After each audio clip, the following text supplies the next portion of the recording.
Strong हम सब होना चाहते हैं, लेकिन स्ट्रॉन्ग होने के लिए हमें क्या करना है? 4 चीजें लिखी हुई हैं, मामा पढ़ रही हैं, मामा की एक एजुकेशन क्लास हो रही है। It's not only about practical, it's about theoretical. आपको थ्योरी जब तक समझ नहीं आएगी आप प्रैक्टिकल नहीं कर सकते, और जब तक आप प्रैक्टिकल परफॉर्म नहीं कर रहे तो आपको थ्योरी को सही तरीके से कॉन्सेप्ट क्लियर नहीं होंगे। वो तमाम लोग जो हेल्दी होना चाहते हैं, फिट होना चाहते हैं, इस 3 से 4 मिनट की वीडियो को एब्जॉर्ब करें, समझो, और फिर अपनी रिसर्च करके कमेंट्स में बताना कि ये वीडियो कितनी वैल्यूएबल है। वीडियो को शेयर करना, अंडरस्टैंड करना, और एक प्रॉमिस करना कि सिर्फ समझना नहीं है, अप्लाई भी करना है। बिकॉज हम पढ़ते थे नॉलेज इज पावर, आज से चेंज कर दें, applied knowledge is power. I have knowledge, I am a doctor, but I am working at some restaurant. तो मेरी वो नॉलेज कहाँ गई जो मैंने डॉक्टरेट की थी? आई am a level 5 level 3 coach, I am having experience in body building, strength training, life coaching, और मैं जाके एक कपड़े की दुकान में कपड़े बेच रहा हूँ। The knowledge is not the power. Applied knowledge जो है उसको करना है। फर्स्ट ऑफ ऑल पढ़े मामा क्या लिखा है? ए फ्लेक्सिबिलिटी, 2 स्ट्रेंथ, 3 मोबिलिटी, 4 और ये क्या है? Stamina, endurance and stamina. Flexibility लचक को कहते हैं। लचकदार मसल होते हैं या हड्डियां? मसल्स के अंदर फ्लेक्सिबिलिटी का मतलब ये है कि आपने अगर स्टैटिक स्ट्रेच करना है तो आप किस लेवल तक अपने मसल को खींच सकते हैं। आपके मसल्स में अगर फ्लेक्सिबिलिटी नहीं होगी, आपकी पर्सनैलिटी में फ्लेक्सिबिलिटी नहीं होगी, तो आप टूट जाओगे। मैं इतना फ्लेक्सिबल हूं एज ए पर्सन कि मैं आपके साथ आपके लेवल पे, पापा के साथ पापा के लेवल पे, और दोस्तों के साथ दोस्तों के लेवल पे, क्लाइंट्स के साथ क्लाइंट के लेवल पे आ जाता हूं, तो मैं अच्छे से डाइजेस्ट कर लूंगा। अगर मसल्स के अंदर फ्लेक्सिबिलिटी नहीं होगी तो मसल टूट जाएंगे। अब मसल्स की फ्लेक्सिबिलिटी इंप्रूव करने के लिए हम कहते हैं योगा। योगा योगा आपकी फ्लेक्सिबिलिटी को बहुत हद तक हेल्प करती है। दूसरी चीज क्या है? स्ट्रेंथ। सिर्फ लचकदार होना मसल्स का जरूरी नहीं है, फाइबर्स को भी स्ट्रॉन्ग करना है, थिक करना है। एक बच्चा जिसके पतले पतले बाजू, इसका मतलब ये है कि मसल्स तो हैं, लेकिन वो स्ट्रॉन्ग नहीं है। कमजोर है। मेरे क्वाड्स के मसल हैं, आपके भी हैं, लेकिन पहले आपके मसल्स क्वाड्स के वीक थे, स्ट्रॉन्ग नहीं थे, तो लोड आपके मसल्स नहीं उठा रहे थे, लोड आपके घुटने उठा रहे थे। अल्लाह ताला ने हड्डियों को जोड़ने के लिए बनाया है, उन पे लोड डालने के लिए नहीं बनाया। अगर मैं बोलूं नी जॉइंट है, हिप जॉइंट है, टेनिस एल्बो है, ये जोड़े हैं अल्लाह पाक ने लिम्स।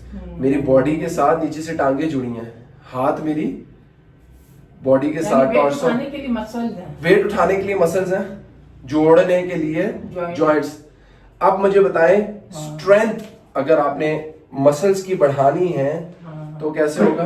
स्ट्रेंथ ट्रेनिंग तो सिर्फ जिम में होती है। घर में तो हम तो स्ट्रेंथ ट्रेनिंग कर नहीं सकते। क्यों नहीं करता? आपने सिखाया कैसे करते हैं? स्ट्रेंथ बैंड, रेजिस्टेंस बैंड है, और अपना डंबल्स है, कैटल बेल है, और रॉड है, मेडिसिन बॉल है, बॉडी वेट एक्सरसाइजेस हैं। आप ऐसे ही स्क्वाट्स करके देख लें, आप स्ट्रेंथ ट्रेनिंग करके अपने आप को स्ट्रॉन्ग करते हो। So if you want to have a strong muscle, या जिम जाएं या वर्कआउट एट होम करें।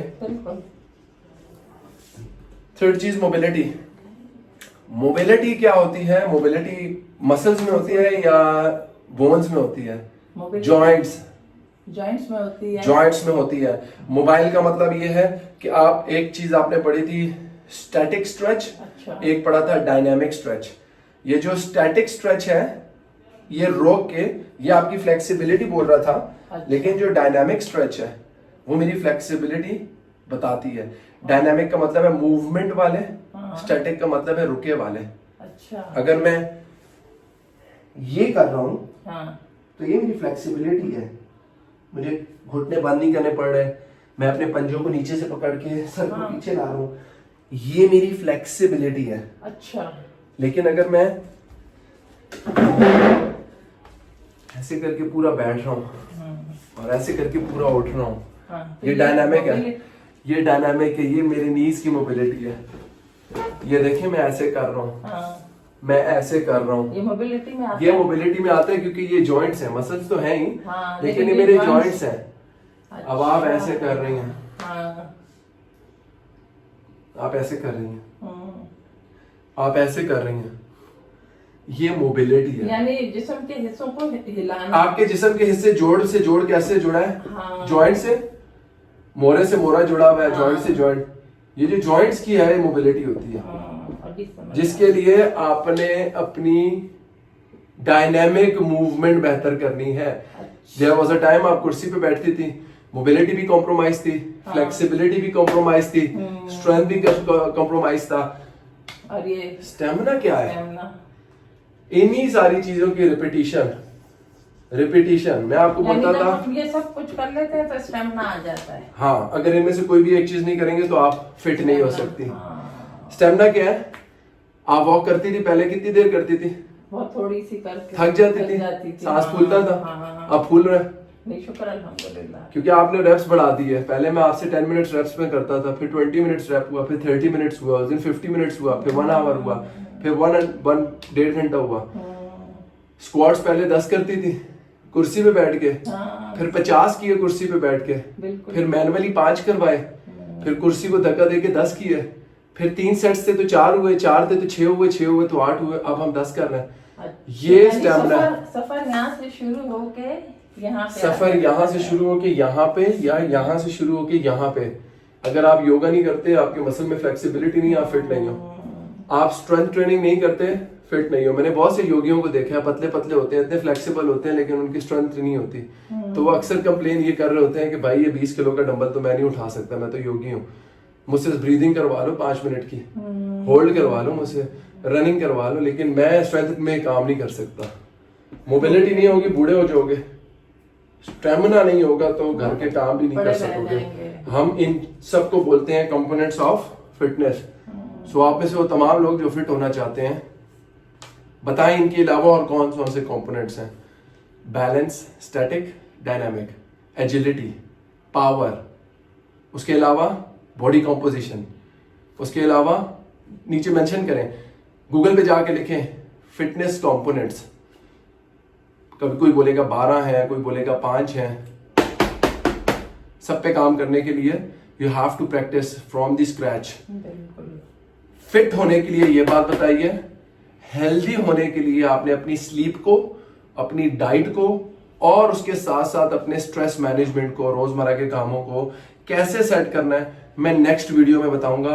आपने कमेंट्स में आके बताना है ये वैल्यूएबल लगी तो यस, नहीं लगी तो भी मुझे मैसेज करके बताना है कि वैसे भी सीखने को कुछ नहीं मिला, ये तो सब पहले से पता था, बस इसको बस फॉलो करना है। इन एक्सरसाइजेस को किस तरीके से डिजाइन किया जाता है ये एक ट्रेनर आपको बताता है। लेवल 3 सर्टिफिकेशन IFPA की अल्हम्दुलिल्लाह मैंने किया है, दुबई रैप्स किया हुआ है, लेवल 5, ये सब कुछ सीखा है 15 सालों में। आपको 3 महीने में सिखाने के लिए कंप्लीट कोर्स बनाया हुआ है। फौरन से स्क्वाट स्टार्ट ना करें, फौरन से योगा स्टार्ट ना करें, फौरन से पिलाटीज ना करें, फौरन से डंबल्स और बारबल्स ना करें। स्टेज 1 इज बॉडी अभी भी जो है ना अपने तौर पे डंबल उठाने की इजाजत नहीं है वैस की तरफ से। मैंने लॉकर में रखा है क्योंकि I was in the gym, तो घर से फोन आया कि मैडम तो डंबल्स के साथ खेल रही हैं भाई, वो कैटल बेल को स्विंग कर रही हैं, ऐसे नहीं करना, खुद करोगे नुकसान खुद उठाओगे। मेरी देखी एक्सरसाइजेस करके मुझे फोन करके मेरे कमर में दर्द हो गया, शैटिका हो गया, नी पेन हो गया, I am not responsible because I am making a content for my mom in front of camera just to give an awareness कि if she can do it at the age of almost 70, 65, 60, why can't you? तो आप नहीं कर सकते, आप कर सकते हो। मोटिवेट कर रहा हूँ, गाइड नहीं कर रहा। 3 महीने के लिए एनरोल हो रहे हो, मैं आपकी रिस्पॉन्सिबिलिटी ले रहा हूँ, एक न्यूट्रिशनिस्ट दे रहा हूँ, एक कोच दे रहा हूँ, एक सुपरवाइजर दे रहा हूँ। अब मेरी जिम्मेदारी है, अब अगर पेन हुआ शोल्डर में, अब अगर पेन खत्म ना हुआ नीज में, अब अगर बैक पेन खत्म ना हुआ, अब अगर वजन कम ना हुआ, अब अगर गट ठीक ना हुआ, अब अगर शुगर रिवर्स ना हुआ, अब अगर यूरिक एसिड नीचे ना आया, अब अगर ट्राइग्लिसराइड लेवल सेट ना हुए, अब ये सारे के बाद सुकून ना आया, रात को नींद ना आई, बेचैनी रही, आई एम रिस्पॉन्सिबल। 3 महीने 12 हफ्ते इज नो टाइम। अल्हम्दुलिल्लाह। Learn it अल्हम्दुलिल्लाह। and earn a healthy happy life. Share this video if you find it valuable. I hope मैंने जिस तरीके से आपके लेवल पे आके अपनी माओ को समझाया, आप सारे बुजुर्ग फिट ओवर 50 में आ रहे हो और हम मिलके सफर स्टार्ट कर रहे हैं। Just give me a call. I'm waiting for it. Love you all. Jazakallah.